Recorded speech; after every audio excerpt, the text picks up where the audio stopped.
গণ অভ্যুত্থানের ফলে সবচেয়ে বেশি লাভবান হয়েছে বিএনপি, সেকেন্ড লাভবান হয়েছে জামাত। আপনি যেটা বলেছেন যে শেখ হাসিনার ভূত কি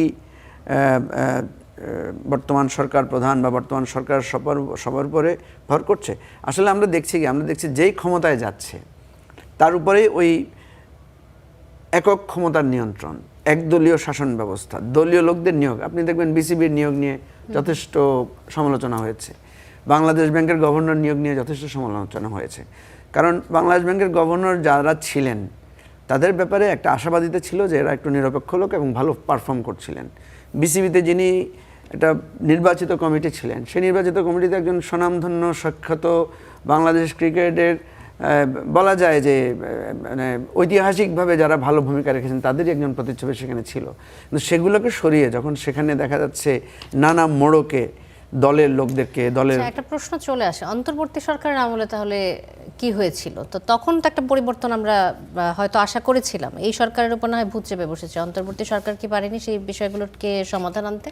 অন্তর্বর্তীকালীন সরকারের যথেষ্ট ব্যর্থতা আছে, আমরা অনেকগুলো বিষয়ে তখন আলোচনা করেছি। কিন্তু অন্তর্বর্তীকালীন সরকার যে কাজটা করেছে আমার দৃষ্টিতে আমরা দেখেছি যেটা যে বিএনপি, জামাত এবং এনসিপি এই তিনটা দলকে অন্তর্বর্তীকালীন সরকার বেশি প্রায়োরিটি দিয়েছে।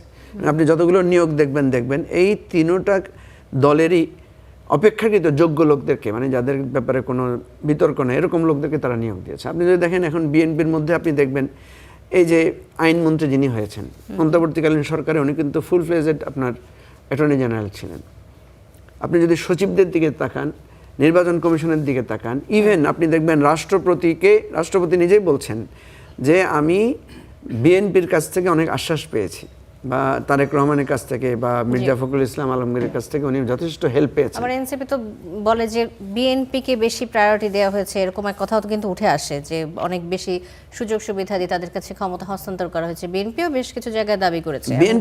বিএনপি অটোমেটিক্যালি পেয়েছে। কেন পেয়েছে আমি আপনাকে বলি, এটা মানে আমি সহজভাবে বলি যুক্তির বাইরে গিয়েও বা যুক্তির মধ্যে থেকেও, সেটা হচ্ছে বিএনপির লোকেরা গত 15 বছরে সবচাইতে বেশি নিপীড়নের শিকার হয়েছিলেন। সে ফর এক্সাম্পল ধরেন প্রায় 700 থেকে 800 লোক সচিবালয়ে পদোন্নতি পেয়েছেন, সচিব হিসেবে পেয়েছেন। এখন এখানে যদি আপনি দেখবেন বেশিরভাগ বিএনপির লোক। পুলিশে যদি আপনি দেখেন যে একদম নিচের থেকে উপরে হঠাৎ করে পদোন্নতি পেয়েছেন, এরা বেশিরভাগ বিএনপির লোক। কেন?